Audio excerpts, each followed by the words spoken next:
تاجدار کھڑی شریف انتہائی کرم فرما مشفق و مہربان حضرت قبلہ پیر محمد عمر بخش قادری دامت برکاتکم القدسیہ اور میرے برادر ذی وقار مخلصی فی اللہ جناب حضرت علامہ الحافظ ناصر سلطان صاحب صدیقی، میں اس عظیم الشان سالانہ عرس مبارک پیر شیخ غازی رحمت اللہ تعالی علیہ کے عنوان سے معنون اس کے انعقاد پر دل کی گہرائیوں سے قبلہ پیر گرامی کی خدمت اقدس میں مبارکباد پیش کرتا ہوں، خراج تحسین پیش کرتا ہوں۔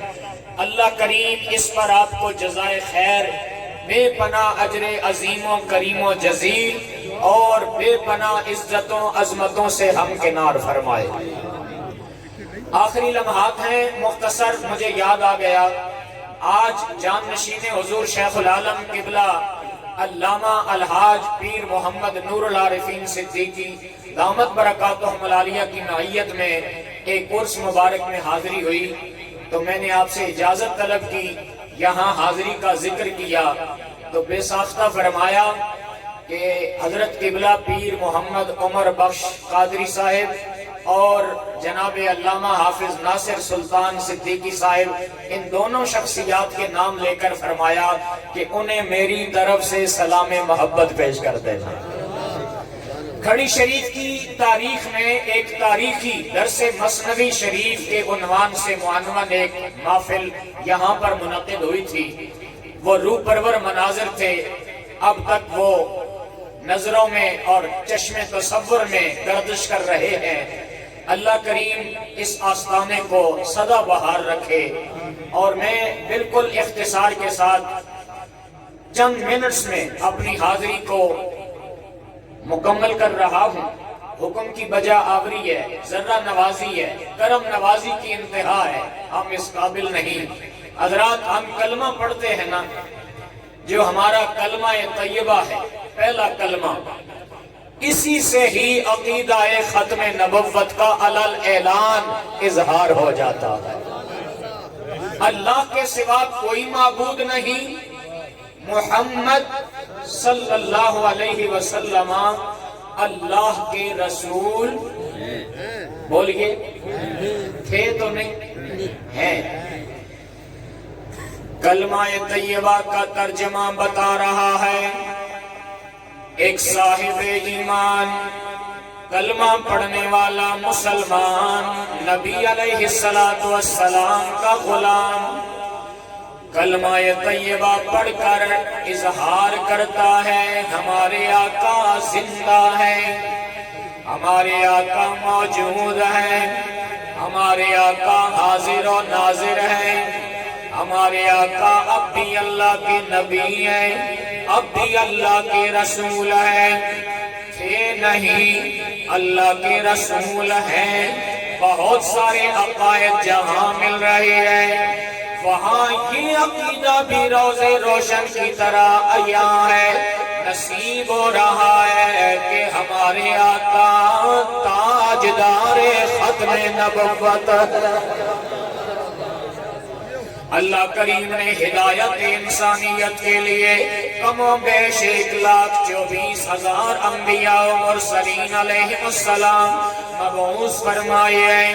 ہر نبی آیا، ہر رسول آیا، اپنے خاص دور کے لیے، اپنی خاص قوم کے لیے، اپنے خاص زمانے کے لیے نبی بن کر یا رسول بن کر، لیکن جب باری آئی ہمارے آقا علیہ السلام کی، رب العالمین نے ختم نبوت کا تاج سجا کر جب بھیجا تو فرمایا میرے محبوب مکرم جہاں جہاں تک میری خدائی کا پرچم لہرائے گا وہاں وہاں تک تیری مصطفیٰ کا جھنڈا بھی لہرائے گا۔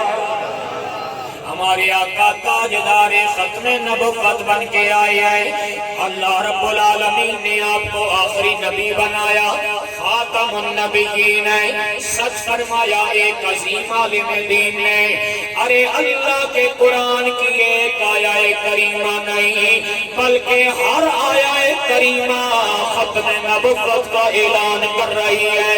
اور الحمدللہ دل کی گہرائیوں میں ہمیں ہمارا یہ عقیدہ نقش ہو چکا ہے، بالکل پکا عقیدہ ہے، ہمارے آقا آخری نبی ہے، تاجدار ختم نبوت ہے، صحابہ کرام کے اجتماع میں جلوہ گر ہوئے، آپ نے اپنے دست مبارک کو یوں بلند فرمایا اور دو انگلیوں کو اس طرح کر کے صحابہ کے سامنے فرمایا، اے میرے غلاموں دیکھ لو، آنا وسعتو کہاتین،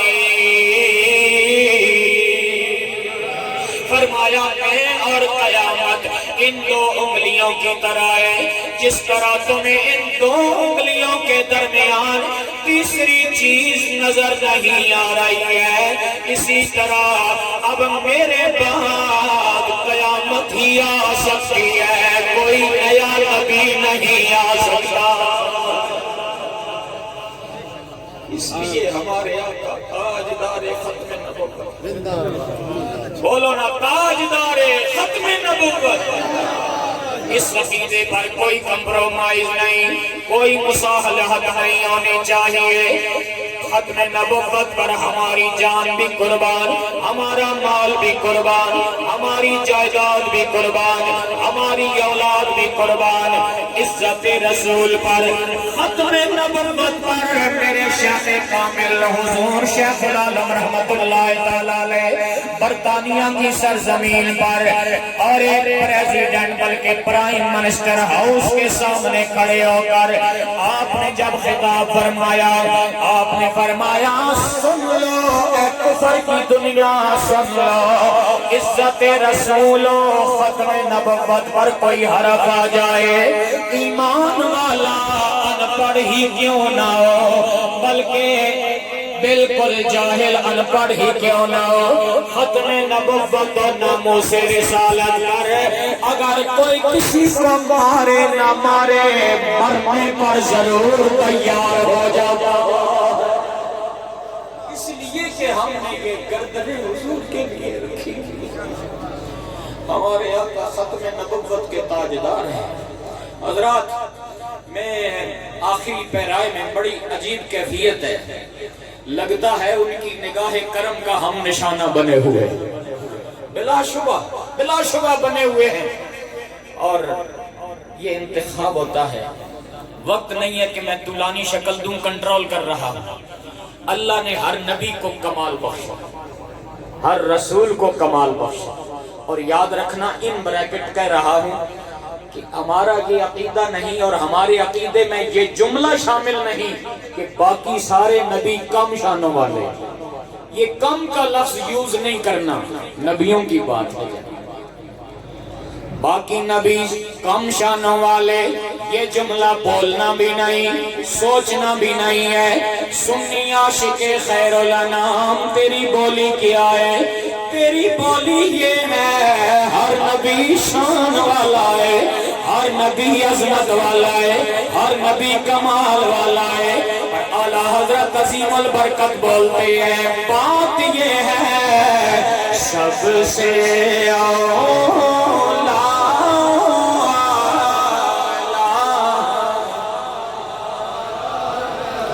آخری لمحات ہیں، حاضری لگوا لیجئے، سب کا نام ان کے ثنا خوان کی فہرست میں آ جائے، سب سے اولا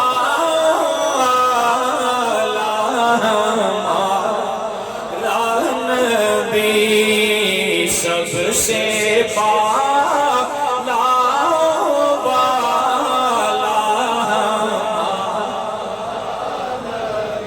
ہمارے آقا علیہ السلام کو اللہ نے جامع کمالات انبیاء و مرسلین بنایا ہے۔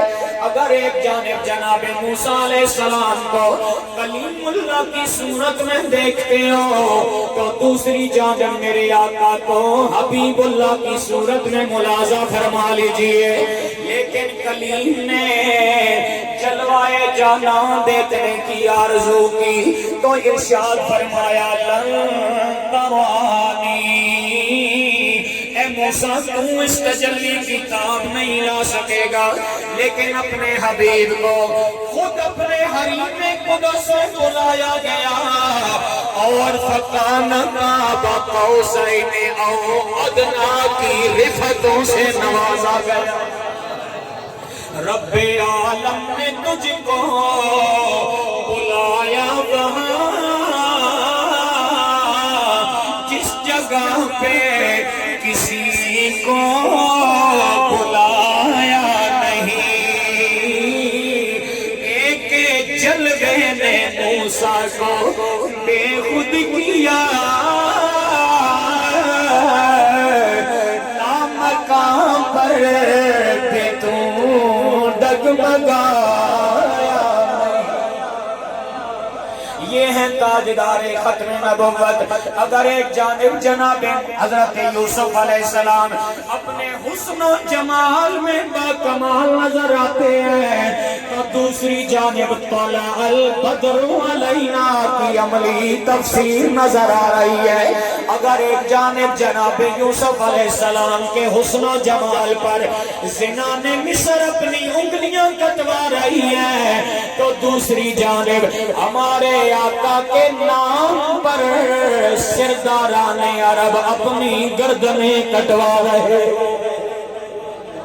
اعلیٰ حضرت نے ترجمانی فرمائی، حسن یوسف پہ کٹی مصر میں انگوش زنا،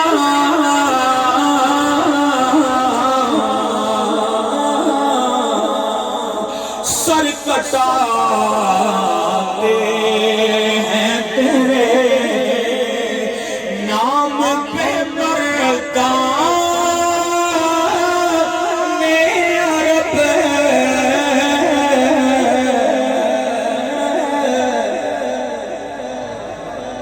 آپ دیکھیں صنعت تضاد کی 5 وجوہات کا اعلیٰ حضرت نے اس شعر میں ذکر فرما دیا۔ کتنی وجوہات؟ ادھر حسن یوسف، ادھر حسن مصطفیٰ نہیں بلکہ نام مصطفیٰ ہے۔ حسن یوسف ادھر نام مصطفیٰ، ادھر کٹی ماضی کی بات ہے اور ادھر کٹاتے ہیں، اور جو کٹنے میں ارادہ نہیں پایا جاتا ہے، ادھر کٹاتے ہیں کٹانے میں ارادہ بھی پایا جا رہا ہے، کٹاتے ہیں استمرار بھی پایا جا رہا ہے، آج بھی کٹا رہے ہیں کائنات والوں، قیامت تک کٹاتے ہی رہے۔ ادھر کٹی ادھر کٹاتے ہیں، ادھر مصر ہے ادھر عرب ہے، ادھر انگلیاں ہیں ادھر سر ہے، سر کٹاتے ہیں، ادھر انگلیاں ہیں ادھر سر ہے، ادھر مصر کی نازک خیال عورتیں ہیں، ادھر عرب کے وحشت مزاج مرد نظر آ رہے ہیں۔ حسن یوسف سے کریں یہ 5 وجوہات، وقت نہیں ہے میں اس کو طولانی شکل دوں، کہنا پڑے گا، اندازہ خود لگائیے۔ یہاں پر جو میں جملہ دے رہا ہوں کہنے کی بات ہے وہ یہ ہے ناصر سلطانی صاحب، اگر نام مصطفیٰ پر سر کٹانے کا حال یہ ہے، اندازہ خود لگا لیجئے جب حسن یار سامنے آئے گا تو قربانیوں کا حال۔ حسن یوسف سے زیادہ نام مصطفیٰ میں کشش پائی جاتی ہے کہ سر کٹائے جا رہے ہیں۔ اگر نام مصطفیٰ پر سر کٹانے کا جذبہ یہ ہے تو حسن محبوب سامنے آئے گا، ان کے حسن کی خیرات کائنات میں تقسیم۔ بس آخری لمحات میں اگر ایک جانب جناب ابراہیم علیہ السلام جد الانبیاء ادھر ہمارے آقا تاجدار ختم نبوت امام الانبیاء سید المرسلین خاتم النبیین، اگر ایک جانب جناب آدم علیہ السلام کے سر پر اللہ نے وعلم آدم الاسماء کا زرعی تاج سجایا ہے، اور ادھر ہمارے آقا کی باری آئی، فرمایا وعلمک ما لم تکن تعلم وکان فضل اللہ علیک عظیما۔ سارے کہہ دیں سبحان اللہ۔ بس یہ آخری جملہ بات ختم کر رہا ہوں، سارے کہہ دیجئے سبحان اللہ۔ اللہ سلامت رکھے، شاد آباد رکھے۔ میں توجہ چاہوں گا، گویا رب نے فرمایا اے درماندہ راہوں کو سوئے منزل لے جانے والے، ذروں کو رشک آفتاب بنانے والے، قطروں کو گہرے آبدار میں تبدیل کرنے والے، اندھوں کو چشم بصیرت دینے والے، ہم نے تیرے سینے کو علوم و معارف سے بھر کے رکھ دیا ہے۔ اے پیارے، اب تم بیٹھا تو زمین پر ہوگا، لیکن زمین پر بیٹھ کر اخبار سماویہ کو بیان فرما رہا ہو، زمین پر بیٹھ کر آسمان کی خبروں کو بیان کرنا تیری شان ہوگی۔ اس لیے تاجدار ختم نبوت کے علم غیب کا اندازہ لگائیے، ہمارا عقیدہ کیا ہے؟ کوئی انگلی نہیں اٹھائی جا سکتی ہے، اعتراض کی جسارت نہیں کی جا سکتی ہے، اس لیے کہ عقیدہ یہ ہے عالم الغیب اللہ کی ذات سے۔ عالم الغیب کون ہے؟ اللہ۔ بولو کون ہے؟ میں آپ سے اس لیے کہلوا رہا ہوں تاکہ 40 نیکیاں آپ کے نامہ اعمال میں آ جائیں، خوبصورت صدا آ جائے، غیب کا جاننے والا، یعنی عالم الغیب کون ہے؟ سارے بولیے اللہ۔ اور ہمارا عقیدہ کیا ہے؟ عالم الغیب اللہ کی ذات سے سیکھ کر غیب آیا ہمارا، سیکھ کر غیب آیا ہمارا۔ اللہ اکبر۔ اللہ سلامت رکھے، شاد آباد رکھے۔ کسی پر اکتفا کر رہا ہوں، دل کی گہرائیوں سے پیر صاحب کی خدمت میں